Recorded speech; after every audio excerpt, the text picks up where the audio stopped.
आज हमारे electrophilic addition का तीसरा लेक्चर है।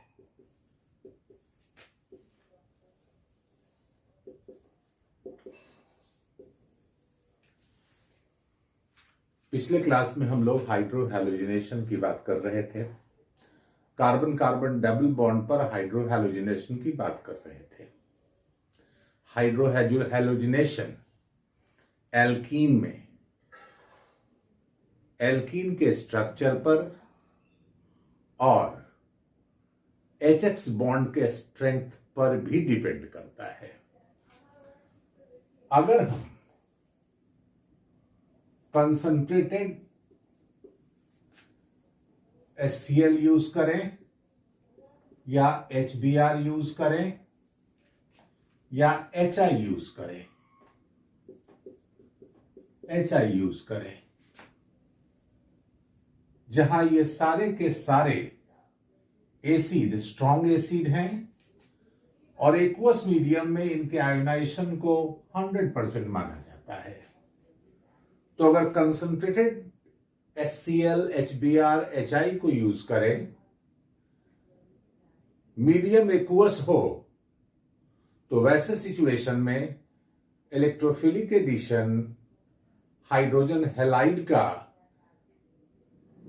एसिड से इंडिपेंडेंट होगा और ये सिर्फ और सिर्फ रेगुलेट होगा on the structure of alkene, that is substitution around carbon carbon double bond.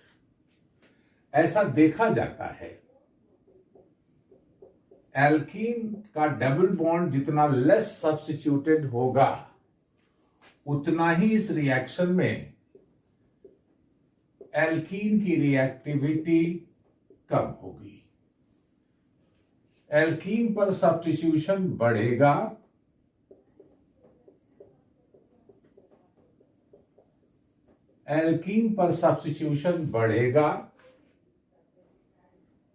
तो एल्कीन की रिएक्टिविटी इस रिएक्शन में इंक्रीज करेगी।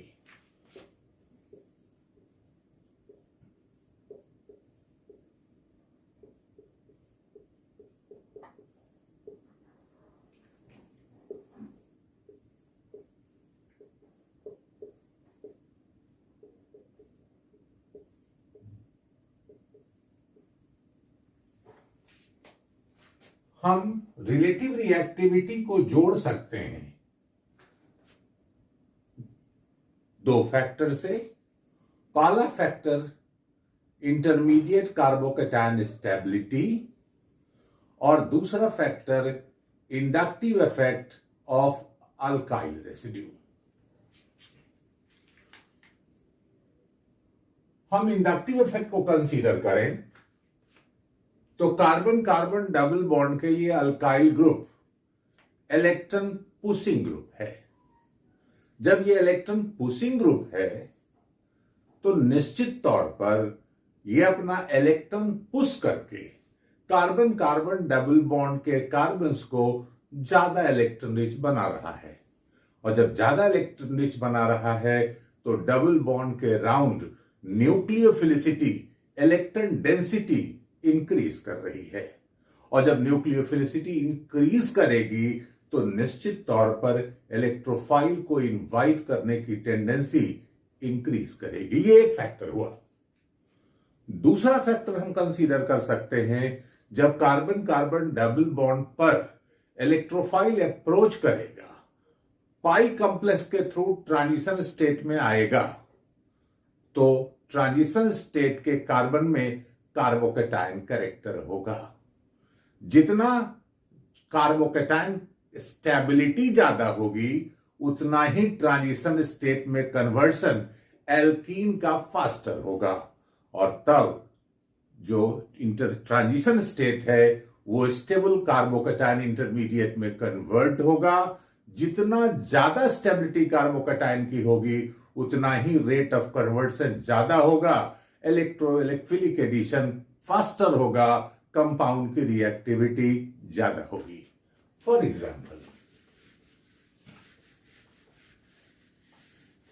एग्जाम्पल हम इस मॉलिक्यूल को कंसीडर करें, प्रोपीन को कंसीडर करें। कंसंट्रेटेड HCl को मिक्स करें या कंसंट्रेटेड एसिड में एल्कीन को पास करें। जब ऐसा होगा तो हमारा एल्कीन एसिड से पाई कॉम्प्लेक्स बनाएगा। इसके इंडक्टिव इफेक्ट के कारण इलेक्ट्रॉन डेंसिटी ज्यादा होगी, इलेक्ट्रोफाइल जल्दी इन्वाइट होगा और तब ये धीरे धीरे ट्रांजिशन स्टेट में कन्वर्ट होगा, स्लोली। ये जब ट्रांजिशन स्टेट होगा तो दो तरह का ट्रांजिशन स्टेट होगा।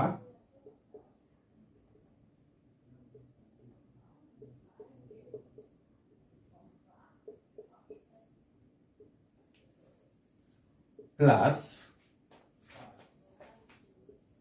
CH3 CH CH2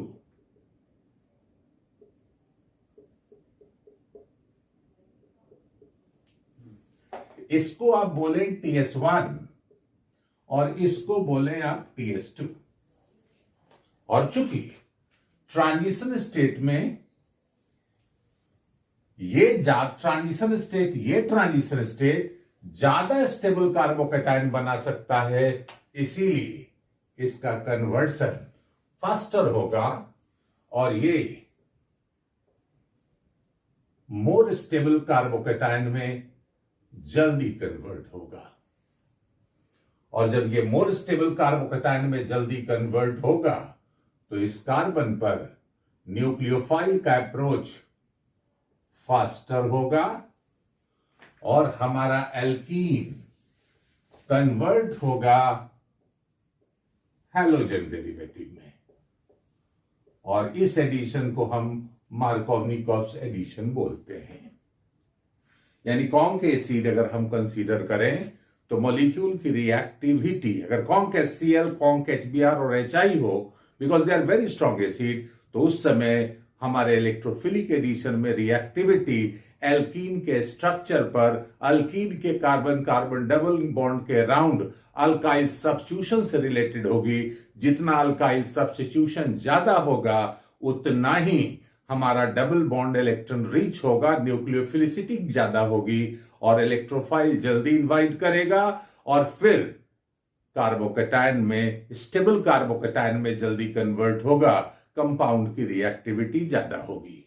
लेकिन अगर हम कॉन्क एसिड न लें, एक्वस मीडियम न लें, तो दूसरे प्रोटिक सॉल्वेंट को यूज करें, फॉर एग्जांपल एसिटिक एसिड को यूज करें, दूसरे और प्रोटिक सॉल्वेंट को यूज करें, जहां हर एसिड का, जहां जो HCl, HBr और HI सबका डिग्री ऑफ आयोनाइजेशन अलग अलग है, तो वैसे सिचुएशन में रिएक्टिविटी के लिए एडिशनल फैक्टर हो जाएगा हाइड्रोजन हैलोजन बॉन्ड।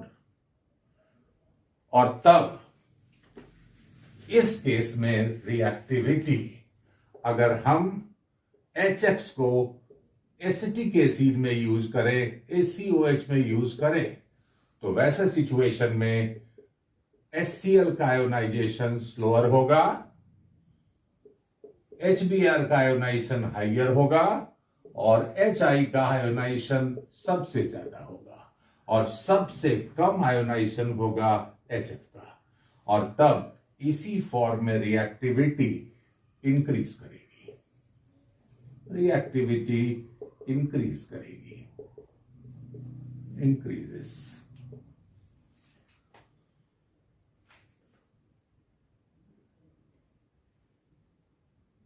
तो एक चीज क्लियर है, डबल बॉन्ड पर यानी एल्कीन पर हाइड्रोहैलोजिनेशन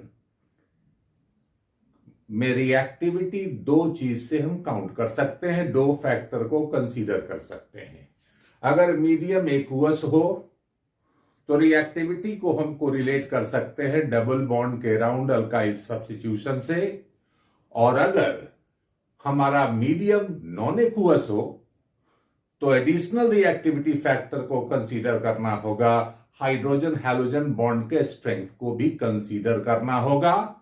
एल्कीन अगर अनसिमेट्रिकल है तो मार्कोवनी-कॉप्स प्रोडक्ट के बारे में भी सोचना होगा।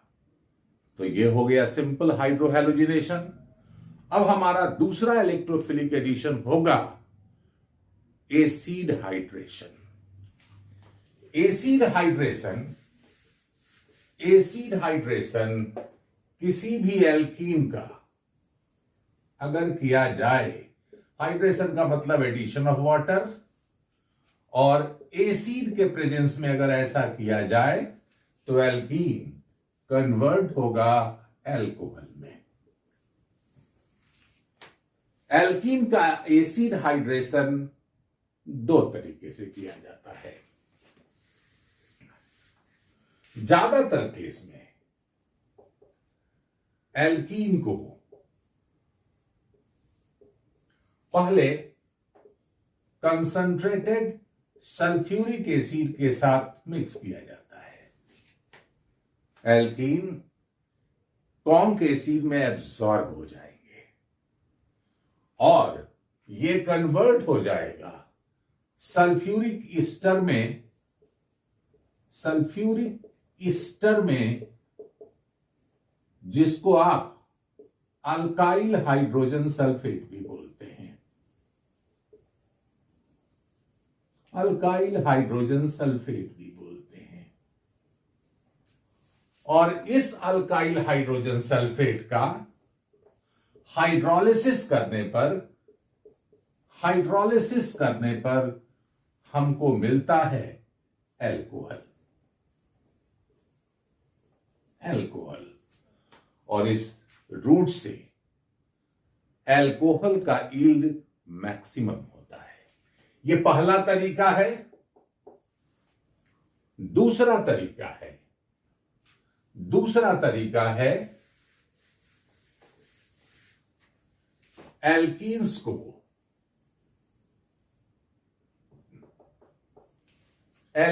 को डाइल्यूट H2SO4 के साथ बॉयल किया जाए।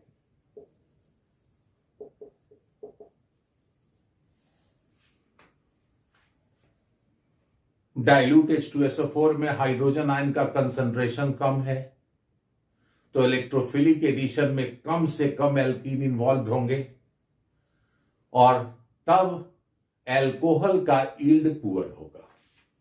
इस केस में भी एल्कोहल बनता है,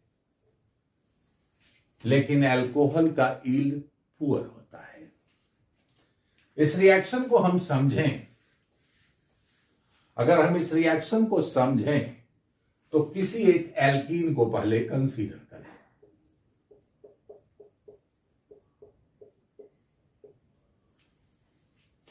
मान लीजिए कि हमारा एग्जाम्पल है 2-ब्यूटीन।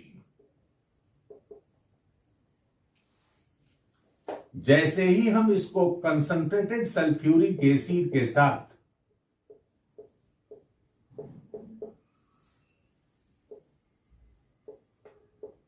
मिक्स करेंगे, लो टेम्परेचर पर मिक्स करेंगे, एल्कीन कंप्लीटली एब्जॉर्ब हो जाएगा इन कंसंट्रेटेड सल्फ्यूरिक एसिड, और जो रिएक्शन होगा वो होगा CH3 CH double bond CH CH3 available hydrogen ion, जो कि कॉन्क H2SO4 एक स्ट्रॉन्ग एसिड है, ज्यादा से ज्यादा हाइड्रोजन आयन यानी हाइड्रोनियम आयन देगा। एल्कीन ज्यादा से ज्यादा पाई कॉम्प्लेक्स में कन्वर्ट होंगे। पाई कॉम्प्लेक्स धीरे धीरे ट्रांजिशन स्टेट में कन्वर्ट होगा।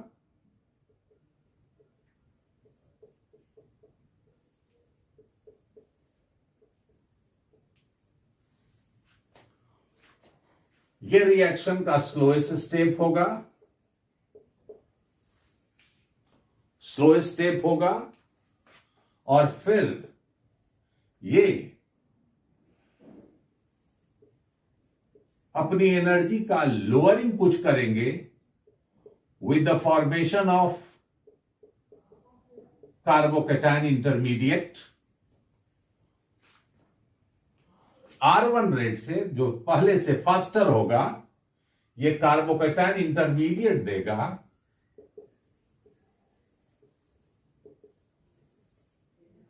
और रिएक्शन में available hydrogen sulphate ion OSO3H इस कार्बोकेटाइन से रिएक्शन करेगा, कार्बोकेटाइन पर कंज्यूम्ड हो जाएगा। यह रिएक्शन का फास्टेस्ट स्टेप है और हमारे पास जो बनेगा वो रिएक्शन का प्रोडक्ट होगा CH3CHO।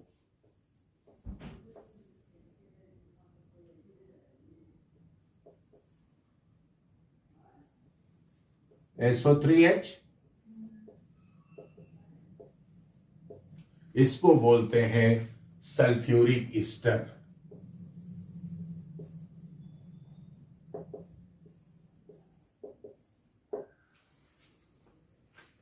रूम टेम्परेचर पर अल्कीन कॉन्क सल्फ्यूरिक एसिड में कंज्यूम हो जाएगा, या अल्कीन कॉन्क सल्फ्यूरिक एसिड को कंज्यूम करेगा और खुद को कन्वर्ट कर लेगा सल्फ्यूरिक ईस्टर में। और चूंकि हाइड्रोजन सल्फेट आयन एक स्ट्रॉन्ग एसिड का वीक कंजुगेट बेस है, और जितने भी वीक कंजुगेट बेस होते हैं वो काफी अच्छे लिविंग ग्रुप होते हैं, तो जैसे ही इसको एक्सेस वाटर में बॉयल किया जाएगा, जैसे ही इसको एक्सेस वाटर में बॉयल किया जाएगा, ये कार्बन छोड़ेगा और उसी समय वाटर कार्बन पर अप्रोच कर जाएगा, और जब कार्बन पर अप्रोच करेगा तो रिएक्शन का प्रोडक्ट होगा CHOH,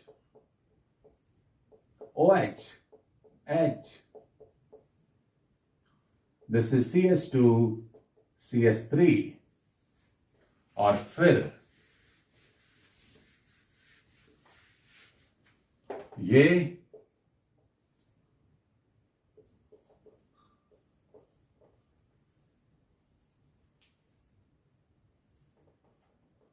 H2SO4 वाटर में रिलीज हो जाएगा। कॉन्क H2SO4 का पोर्शन सल्फ्यूरिक एसिड के फॉर्म में एक्सेस वाटर में, अनरिएक्टेड वाटर में, अनकंज्यूम्ड वाटर में डिसॉल्व हो जाएगा और हमारे पास होगा एल्कोहल।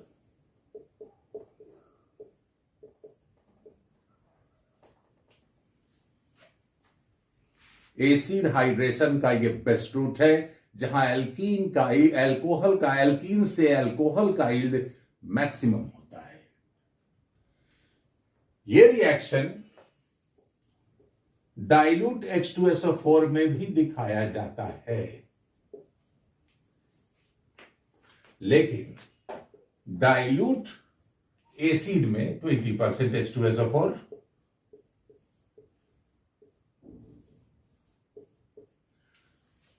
इलेक्ट्रोफाइल का कंसंट्रेशन कम होने के कारण कम से कम एल्कीन मॉलिक्यूल इस रिएक्शन में पार्टिसिपेट कर पाते हैं, इसीलिए ये फॉर्मेशन में यील्ड, एल्कोहल फॉर्मेशन में प्रोडक्ट का यील्ड पुअर होता है।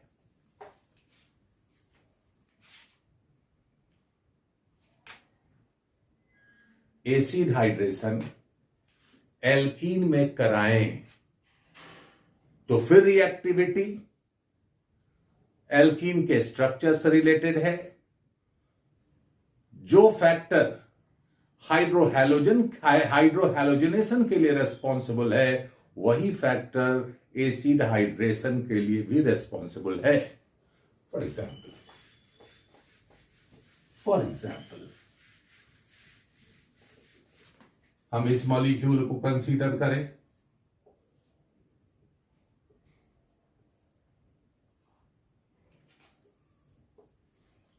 इसका हम एसिड हाइड्रेशन करें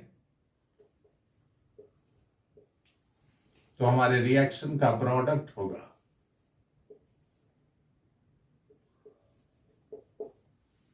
साइक्लोहेक्सीन देगा साइक्लोहेक्सानोल। हमारे रिएक्शन में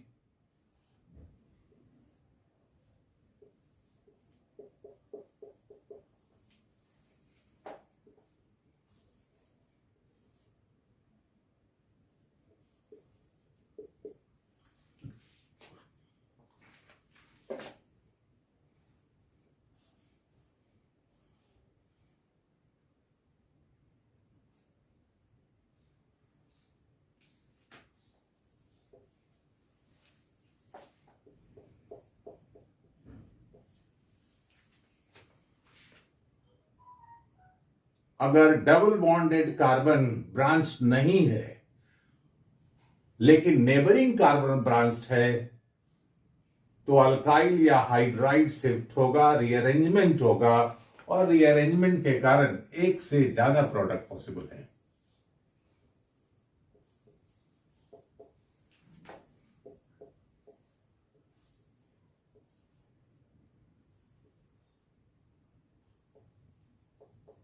एक से ज्यादा प्रोडक्ट पॉसिबल है।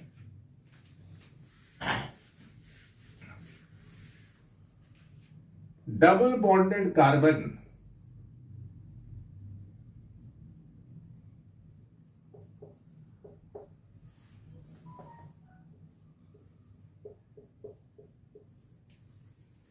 अगर डबल बॉन्डेड कार्बन किसी ऐसे ग्रुप से अटैच्ड हो जिसका minus I effect double bonded carbon पर हो, अनसैचुरेटेड कार्बन पर हो, तो वैसे केस में जब कभी भी आप एसिड हाइड्रेशन करेंगे तो मार्कोव्निक एडिशन न होकर एंटी मार्कोव्निक एडिशन होगा और रिएक्शन का मेन प्रोडक्ट होगा CH2OH, CH2CHO। इस रिएक्शन को हम एक्सप्लेन करें। इस रिएक्शन में जब कभी भी हमारे पास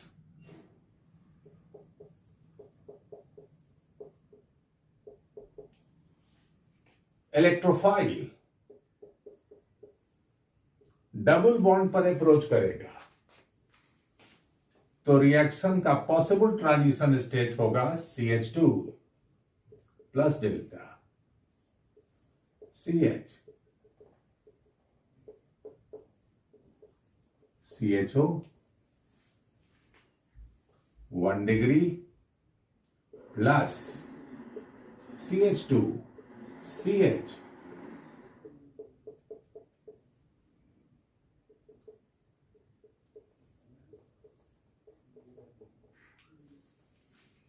दो तरह का ट्रांजिशन स्टेट होगा और ये ट्रांजिशन स्टेट इंटरमीडिएट कार्बोकैटायन में कन्वर्ट होगा।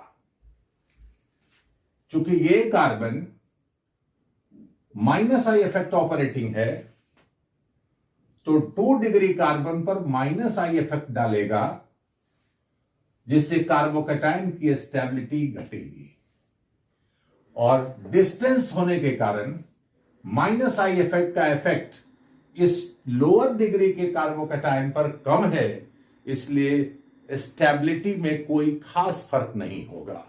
तो इसके कारण इस फंक्शनल ग्रुप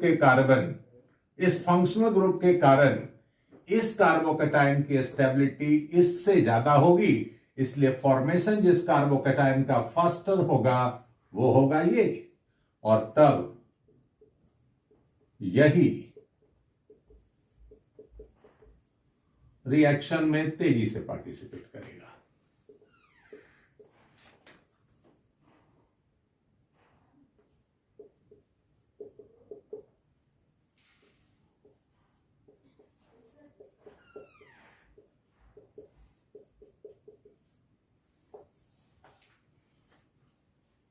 तो ये तो था acid hydration, carbon carbon double bond का। हम लोग नेक्स्ट क्लास में करेंगे hydroboration oxidation. So next day.